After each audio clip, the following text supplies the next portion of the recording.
The call came on an ordinary afternoon, but it changed everything for Lena Carver. This is Fairway Collections. Your $200,000 business loan is now in default. Payment is required immediately. I don't have any business loan. You've got the wrong person. We have a signed loan agreement with your name and social security number. Denying it won't make it go away. A text followed seconds later. Final notice. Legal action will commence if balance is not settled in full. When the envelope arrived the next morning, the return address was Starkwood Lending, the bank that financed her father's failing hardware store. Dad's business. The loan was for his store. They wouldn't, but the loan was real. She opened her credit monitoring app and saw the default flagged in red, her score already cratering. $200,000. They forged my name to save themselves. That evening, she sat alone in her apartment, staring at the evidence of a betrayal she had no words for. The next morning, Lena drove to her parents' house, the loan documents clutched in her hand. How could you forge my name on a loan and say nothing? We didn't have a choice. The business was failing, and the bank wouldn't extend more credit. We knew you'd understand. You've always been the one who puts family first. You forged my signature on a $200,000 loan without asking me. We're your parents. We raised you. We sacrificed for you. We thought family meant something. If you go to the authorities, it could destroy us. Is that really what you want? They aren't even sorry.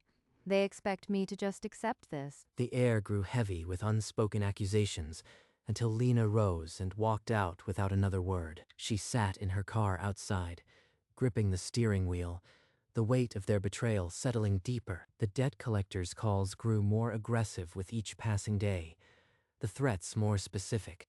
We'll take your car, drain your bank account. This loan is real, and you are going to pay every cent. $200,000. I can't even imagine that much money. It might as well be a death sentence. Her credit score plummeted so low that no bank would consider lending her a dime. Even if I wanted to hire a lawyer, I can't qualify for a credit card. They've taken everything. In a cramped leasing office, she watched the manager glance at her credit report and slowly push the application back. Denied again because of a loan I never signed. This is what I get for trusting my parents. Then the certified letter arrived, threatening wage garnishment and seizure of her personal property. There has to be a way to prove that signature isn't mine. I won't let them win. I can't. Late into the night, she sat at her computer, searching for anyone who could expose a forgery. By morning, she had found Mark Tran, a forensic examiner with a reputation for meticulous work. Mr. Tran, my name is Lena Carver. I need someone to prove a loan signature isn't mine. Bring the documents and a genuine signature sample to my office tomorrow at 9. The next morning, she arrived at the Forensic Document Services building, clutching the loan papers. Thank you for coming, Miss Carver. Tell me everything you know about this loan. A debt collector called about a $200,000 business loan I never signed. It's ruining my credit. I'll need a recent, unforced example of your handwriting for comparison. Do you have something like a rent check? She handed over the loan documents and a signed rent check, her heart pounding with a fragile hope. I'll examine letter formation, pen pressure, and hesitation marks.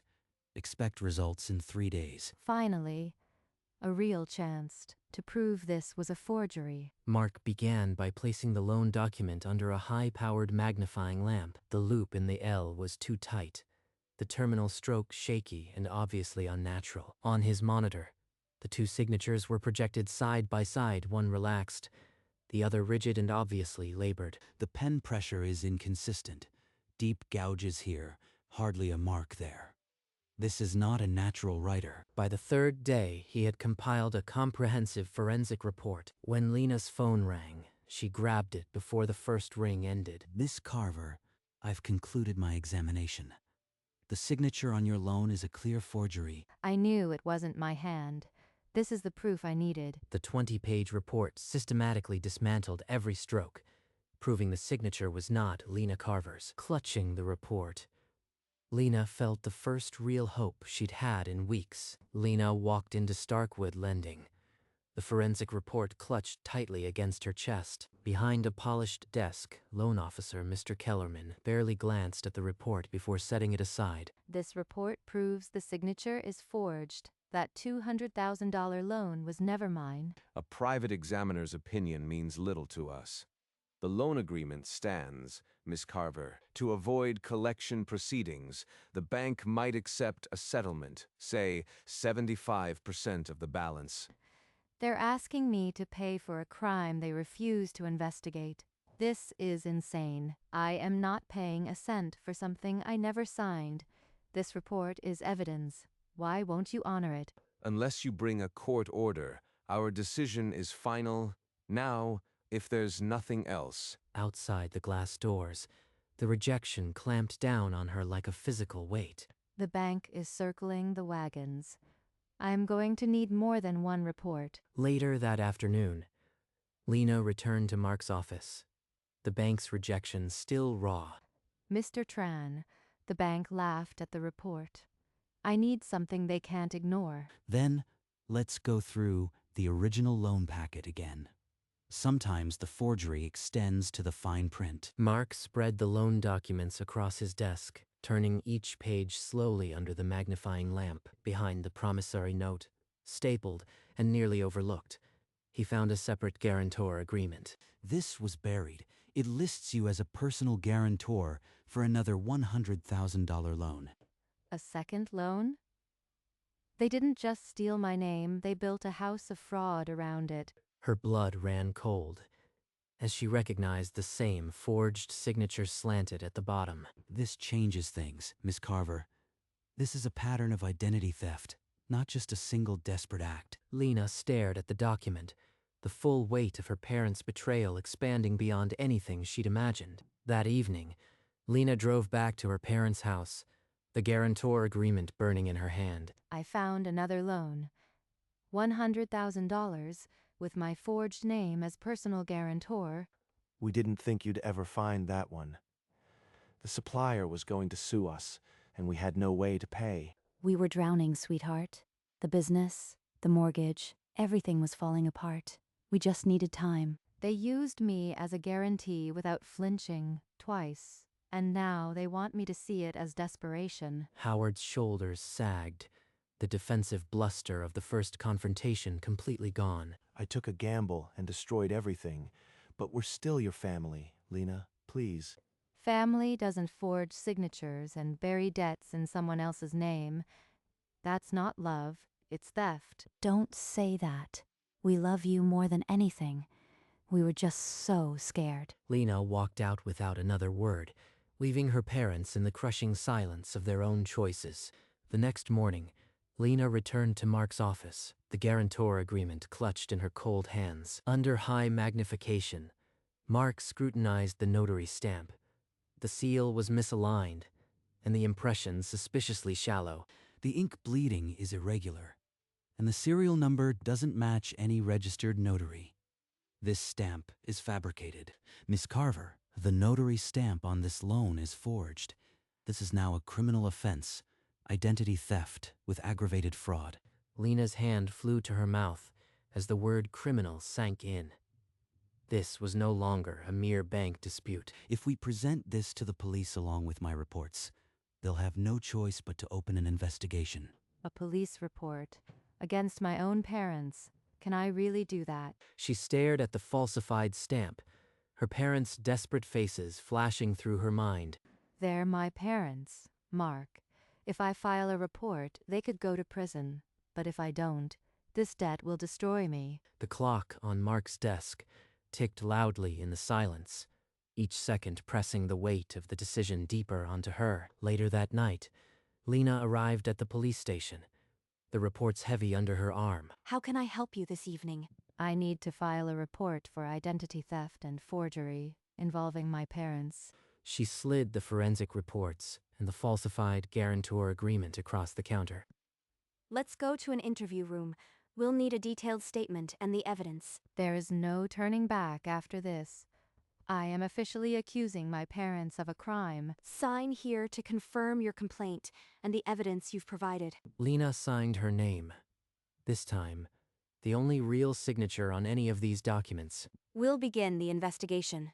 You'll be notified of any developments. Stepping out into the cold night, she knew she had crossed a line she could never uncross. By late morning, the police had called the Carver residence. Howard's response was immediate and explosive. You went to the police? After everything we gave you? You are a traitor to your own blood. He's not even asking why. It's still about them. She ended the call without responding, but that afternoon her doorbell rang. Lena, please, we can talk about this. Your father is beside himself. There's nothing to talk about. You forged my name on 2 loans. This is the consequence. We'll lose the house. We'll lose everything. You have to withdraw the report for the family. She's still trying to make this my problem to fix. Number. You both made your choices. Now you'll face them. Sandra walked out, sobbing, leaving Lena alone in the silent apartment, staring at the family photo, a relic of trust that no longer existed. For 3 long days, Lena jumped at every ring, until finally the right number appeared, Starkwood's fraud unit. Miss Carver, this is the fraud division. We've examined the police report and the handwriting analysis. The forgery is incontrovertible under our fraud clause. You are completely absolved of any financial obligation. Cleared. The word landed with a hollow ring. My parents are about to be crushed. Effective immediately. Howard and Sandra Carver are solely responsible for the full balance. A shiver ran through her as she pictured their faces when the news arrived. What? What will happen to them exactly? They'll be sued for the debt and our legal costs. The criminal investigation will follow its course. I never wanted it to come to this.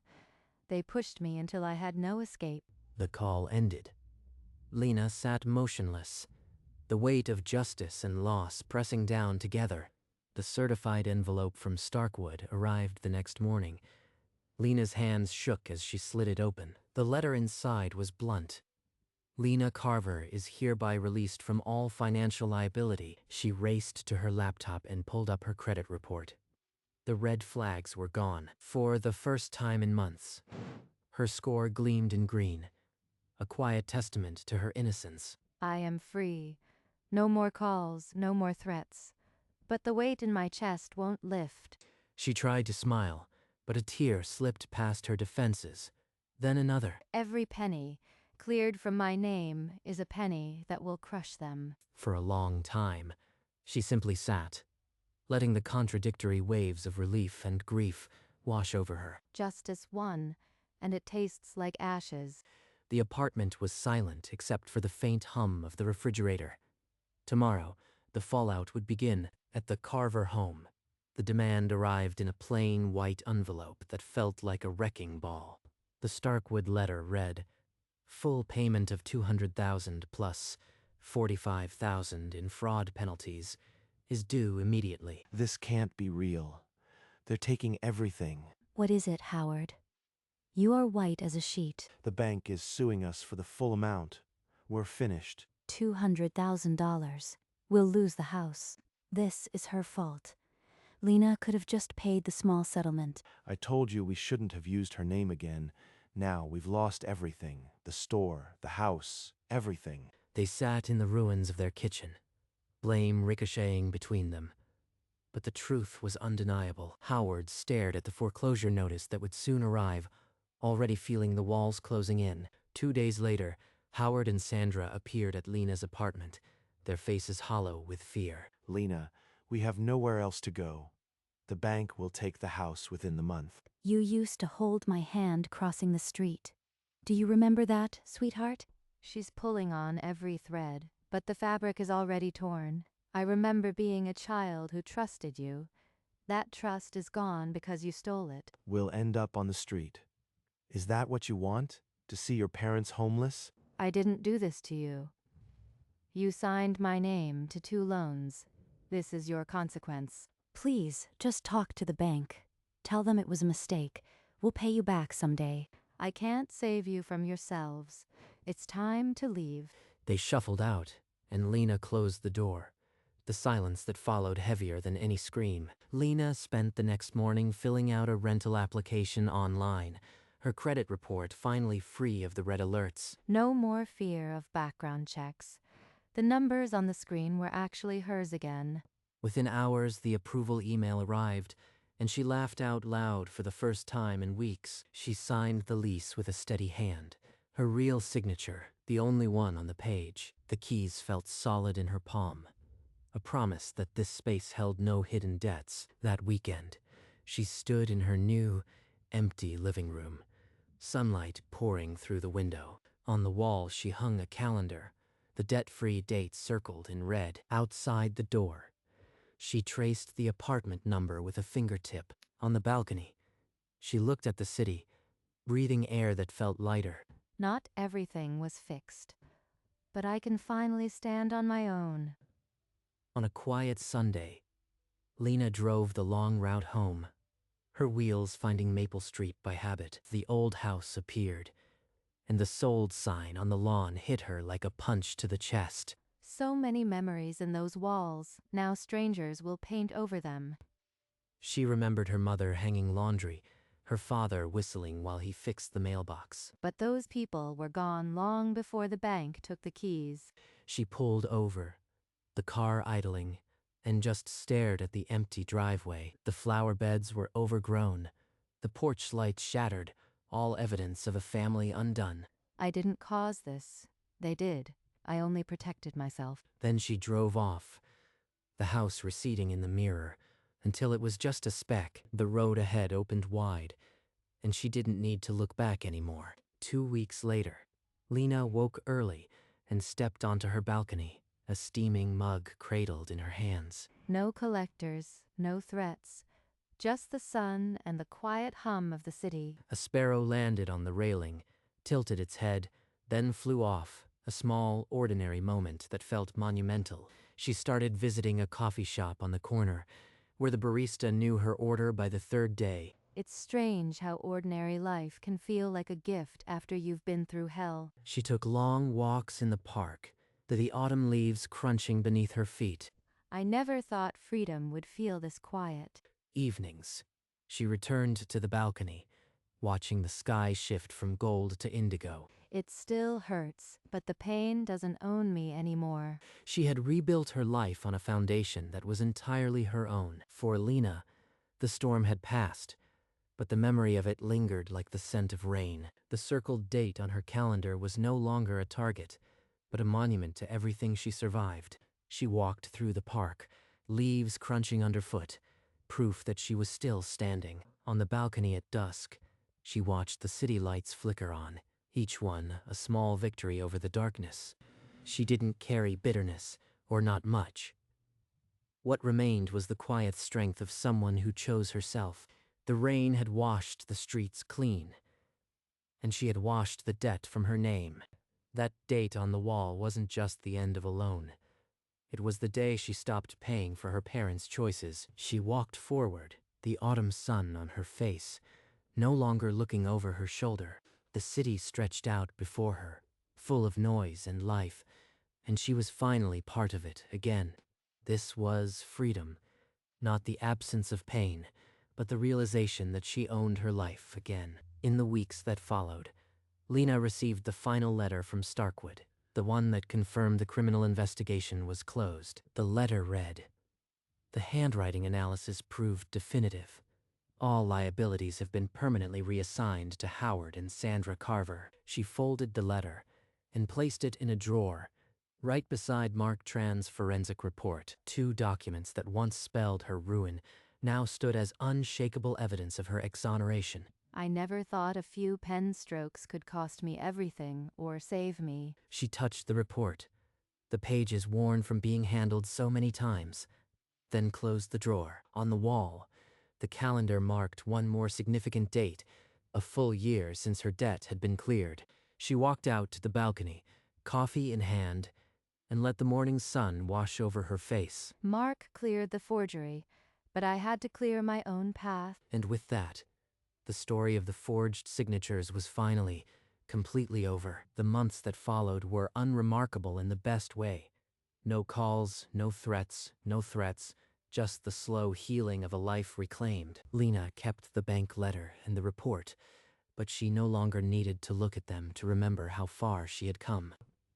One evening, she stood on her balcony, watching the sun dip below the horizon, casting long shadows across the city. The forgery will always be a part of my story, but it doesn't have to be the whole story. She touched the key to her apartment, the small weight of it, a daily reminder that she was the author of her own life now. The calendar on the wall showed a fresh month. No circled dates of desperation, only open squares waiting to be filled. Outside, the city hummed with the ordinary noise of millions of lives, and hers was finally one of them. She had not forgiven her parents, not yet, but she had stopped letting their choices define her. Some battles leave scars, but Lena's scar was a stroke of ink, proof that she had survived and won, and as the night settled in, she turned away from the skyline, ready for whatever came next, on her own terms. The next morning, Lena stood before the mirror, applying her red lipstick with a steady hand. This is my face, my signature, my life, not a forgery anymore. She slipped keys into her pocket and locked the door with a click that felt like punctuation. On the wall, the calendar showed an ordinary Thursday. No circled dates, no debt, just time. She walked the same park path, but now the leaves underfoot felt like celebration, not mourning. Freedom isn't a grand courtroom victory. It's choosing coffee, choosing this walk, choosing not to look back. The rain that night streaked the windows, but inside all was still and warm. She opened the drawer where the old report and bank letter lay, then quietly closed it again. From the balcony, the city lights shimmered. A skyline that had once looked like a cage now felt like a promise. And when morning came, she walked out again, into a life that was unmistakably her own.